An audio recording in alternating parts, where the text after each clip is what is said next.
1956 Thunderbird is a piece of smoking hot history and is up for auction and expected to fetch a fortune. The year was 1955, and America was changing faster than ever before. Rock and roll had just been born, young people were rebelling against the old ways, and a new kind of freedom was roaring down highways. In the middle of that cultural storm came a car that was more than just steel and chrome. It was a statement, a dream, and for many, a symbol of living larger than life. That car was the Ford Thunderbird. Unlike other cars of its time, the Thunderbird wasn't just about power or speed, it was about glamour. The sleek curves, the long hood, the low stance, everything about it screamed confidence. This wasn't just a machine to get from one place to another, it was a ticket into the world of style, fame, and the American dream. People didn't just drive the Thunderbird, they showed it off like a jewel, like a partner in their journey towards stardom. When it rolled out, the Thunderbird was called a personal luxury car. It was a new category, a car that blended sporty spirit with refined comfort. You could cruise down the boulevard and feel like royalty, all while knowing the car could roar if you pressed the gas. Soon, Hollywood noticed. Actors, singers, and public figures lined up to get their hands on it. The Thunderbird became the car of choice for those who wanted to be seen, those who lived their lives under flashing cameras. Celebrities adored it. Marilyn Monroe, Frank Sinatra, and even Elvis Presley were linked to Thunderbirds. For them, it wasn't just transportation, it was part of their image.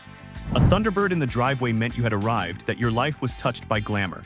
For fans, seeing their favorite stars glide through Los Angeles in a Thunderbird made the car feel magical, like it carried the shine of fame itself. But behind the shine was something darker. The Thunderbird carried with it not just beauty, but an unusual connection to tragedy. For some stars, the glamour car became part of their downfall. For others, it was a witness to their final days. That is where the story of the Thunderbird becomes more than just about wheels and engines. It becomes a story of dreams cut short.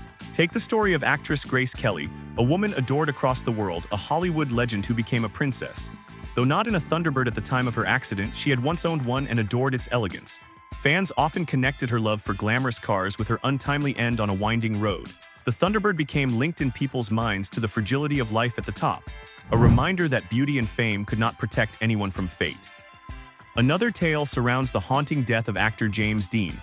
Though his crash was in a Porsche, his earlier attraction to stylish cars like the Thunderbird kept the model in the orbit of Hollywood's tragic icons. Soon, whispers began to grow. Was the Thunderbird cursed, or was it simply the car that stood too close to the flames of fame? The idea of the Thunderbird as a glamorous shadow grew stronger in the 1960s and 70s. Every time a star was spotted in one, fans cheered. But when tragedy struck, people remembered the car too. It was no longer just a vehicle. It had become part of the story of celebrity itself, a silent passenger in lives that ended too soon. This duality, the sparkle of luxury and the shadow of loss, gave the Thunderbird a legend that outlived even its models. For some, it remained the car of dreams, a symbol of the golden age of America.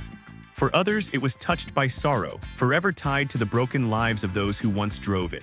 And so the Thunderbird rolled on, admired on the streets, envied by neighbors, and immortalized in movies. Yet every curve of its body carried echoes of laughter, applause, and also screams lost in the night. A car that promised stardom, yet reminded everyone that stardom had a price. This was only the beginning of its strange journey, where fame and tragedy would continue to intertwine. The Thunderbird was no longer just a car. It was a mirror of a dangerous truth. Glamour and grief often travel the same road. The Thunderbird was a car that glittered in the spotlight, but fame has a way of hiding its darker corners. By the 1960s, it wasn't just a machine of luxury, it was part of the culture of Hollywood itself. You could see them parked outside music studios, film sets, and nightclubs where the stars danced until sunrise. But the Thunderbird also seemed to follow tragedy like a shadow that couldn't be shaken.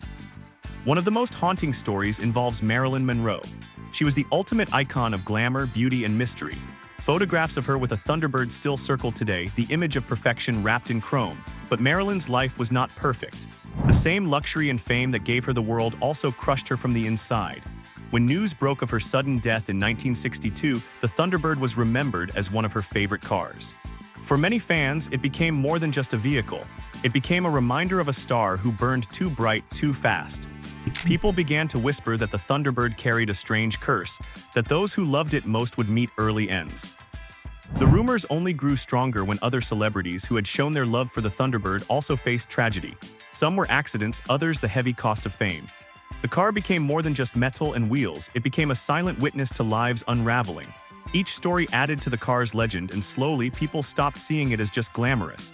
They began to wonder if it carried something heavier, like a secret weight of sorrow. Even music stars weren't safe from its shadow. In the 1960s and 70s, rock and roll was unstoppable. Bands filled stadiums, records sold in millions, and the Thunderbird remained a favorite for musicians who wanted to live loud. But those years also brought shocking losses, young artists gone before their time.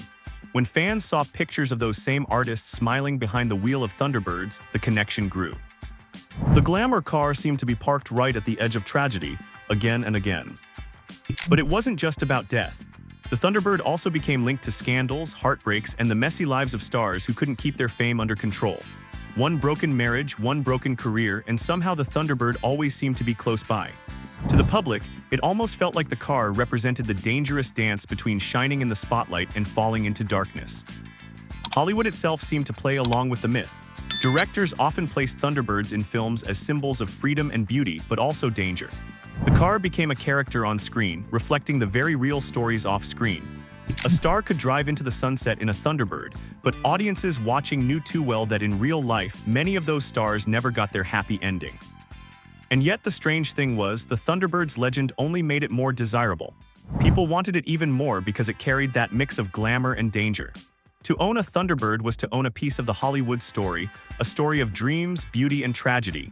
Buyers didn't run from its dark reputation, they were drawn to it like moths to a flame. The car's shadow touched even those outside the entertainment world. Wealthy businessmen, politicians, and socialites all wanted the Thunderbird, but fame and fortune often carry the same risks, and many of them too faced sudden downfalls. A fatal crash here, a scandal there, and the Thunderbird was always remembered as part of the picture. Slowly, it became impossible to separate the car from the stories of broken lives. By the time the 1970s came, the Thunderbird had already earned a place in history. It was no longer just a glamorous car. It was a myth, a legend, and for some, a warning.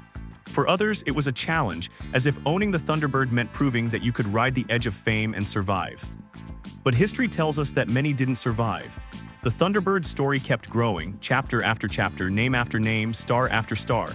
Fans could no longer look at its shining body without thinking of the tragedies it had touched.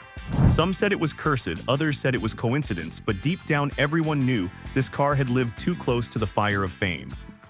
And the fire always left its mark. By the late 1970s and into the 1980s, the Ford Thunderbird had already seen decades of fame, glamour, and sorrow. Many cars come and go, fading into history, but the Thunderbird refused to disappear.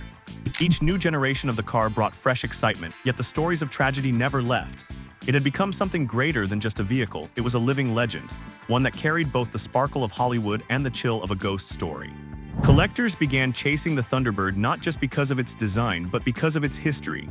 To own one was to own a piece of the glamorous past, to touch the same wheel that icons of music and film had once touched.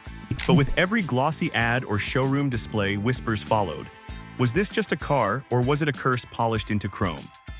Even as styles changed, the Thunderbird remained tied to celebrity lives. In the 80s and 90s, it was spotted in music videos, parked in the driveways of stars, and shown off at red carpet events. It symbolized timeless style, yet people couldn't ignore its shadow. Every time a star faced a sudden tragedy, fans searched for connections. And often the Thunderbird appeared in old photos, in stories, in memories, always close by, like a ghost that never left. The truth is, the Thunderbird's story is not about engines or horsepower. It's about what the car came to represent, the fragile line between dream and disaster. Hollywood sells dreams, and the Thunderbird looked like the perfect dream machine. But as many stars discovered, fame can be a cage and glamour can turn to heartbreak in a heartbeat. The Thunderbird, almost by accident, became the symbol of both. Some say this connection is nothing more than coincidence. Cars don't curse their owners, they argue. People's choices and the heavy weight of fame cause the tragedies, not the machine. And maybe they are right. But then you look at the long list of stars who adored their Thunderbirds and the way their stories ended, and you can't help but wonder, why does this car appear again and again like a shadow trailing the famous? Even today, decades after its first release, the Thunderbird carries its strange reputation. At classic car shows, fans admire its beauty but also whisper about its past. Some collectors proudly tell visitors about the celebrity who once drove their car, but they tell it with a tone of both pride and sadness, as if they know they're preserving not just a vehicle but a piece of a tragedy. The car still sparkles, but the sparkle feels different, like light reflecting off broken glass. The Thunderbird's journey is a reminder that objects can hold stories. A necklace, a house, or even a car can become more than what they are if the lives around them are extraordinary enough.